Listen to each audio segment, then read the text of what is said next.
Welcome everyone to Boast Innovators Live.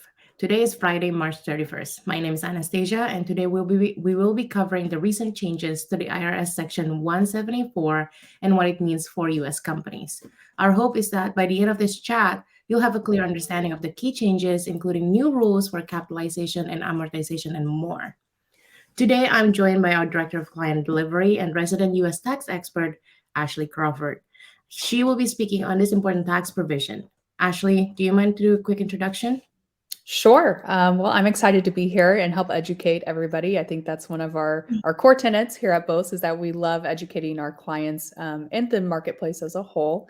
I myself, I've been at Boast for a few years now, working with the U.S. team, but have it about I don't know 7, 8 years experience now working in this field and helping identifying tax credits for innovative businesses.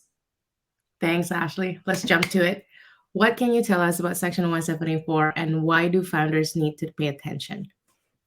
So whenever we're talking about 174 costs, we're talking about research and experimental expenditures which are paid or incurred by a taxpayer during such a taxable year in connection to essentially their trade or business. I think the number one thing to emphasize here is that this is separate from the R&D tax credit, which is section Mhm. 1, which is section set 41, whereas the research and experimental expenditures are section 174. And in fact, with these changes that we're seeing coming through with section 174, it's actually going to cause the taxable income of a lot of companies to increase this year as compared to prior years. And this is really where we can leverage Section 41, and where it's going to become even more important because it can help reduce that increased tax liability in 2022 for our companies. And traditionally, companies have leveraged both Section 174 and Section 41 together to help cover costs and extend their runway. Got it. So essentially, if a company is claiming Section 41 or the earned tax credit, it will actually help them with Section 174 right now.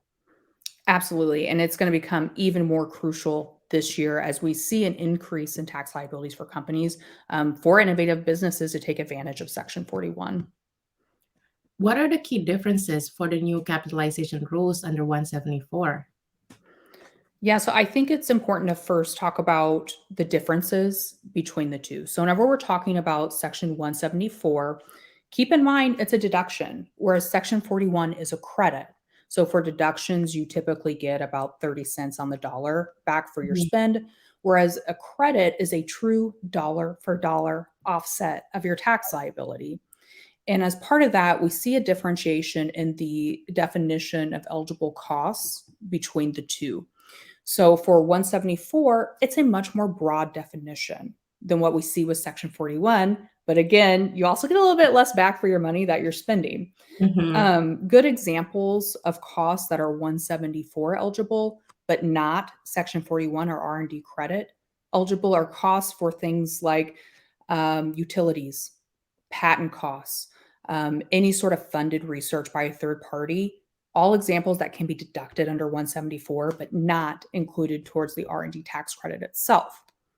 And I say all this to say is that previously what we've seen before tax years ending December 31st, 2021, is that taxpayers had a couple different options of how they wanted to treat their 174 costs, Mhm. with the most popular being one, to either deduct them in the year that they are incurred, or two, you can amortize them over 5 years. Obviously, most people chose to deduct them in the year they were incurred because why would you Mhm. not? Businesses need money in real time as you're spending it. But what we're going to see now is that that option is going to be removed for taxpayers starting with their 2022 tax year.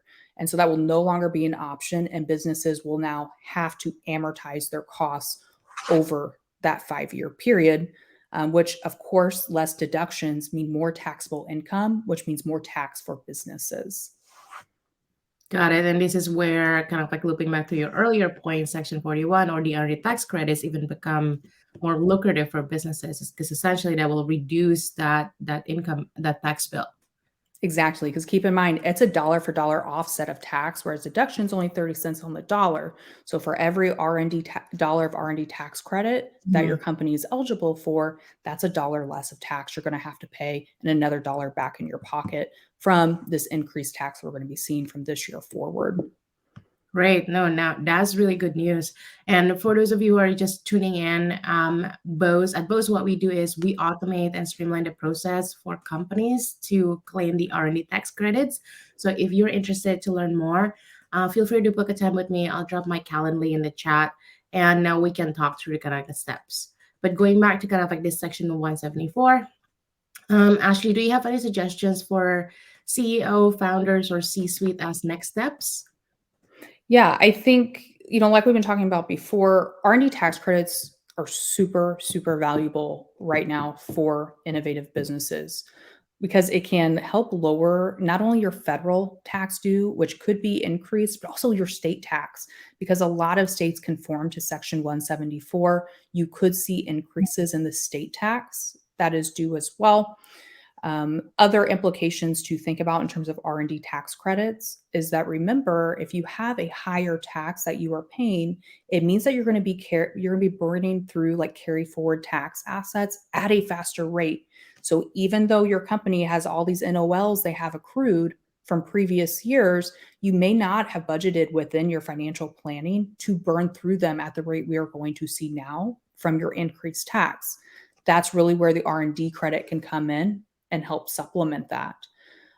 Even for our R&D taxpayers who may not be taxable yet, you could, one, take the R&D credit and use it as a carry forward tax asset for when you're done burning through those net operating losses. Or two, you can also use the credit if your company is eligible to offset the employer portions of payroll taxes that you're paying as well, which just gets more cash into your company that you're having to spend.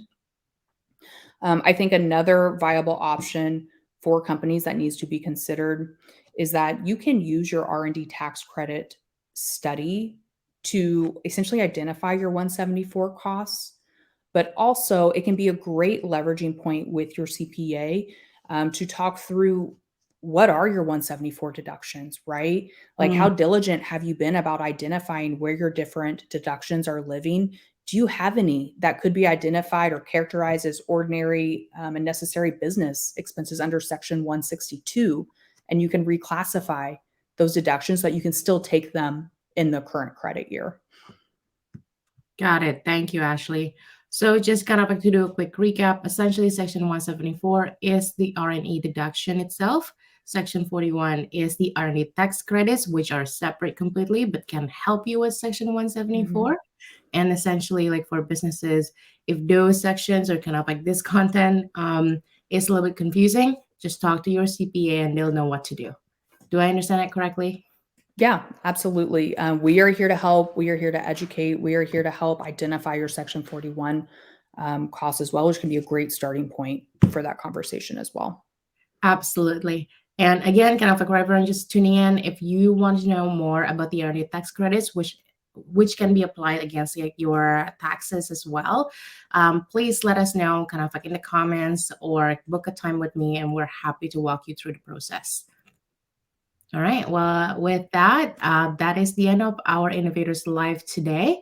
Thank you again for tuning in, and we'll see you again 2 weeks from now because next week is Good Friday. Bye now. Bye. Thank you.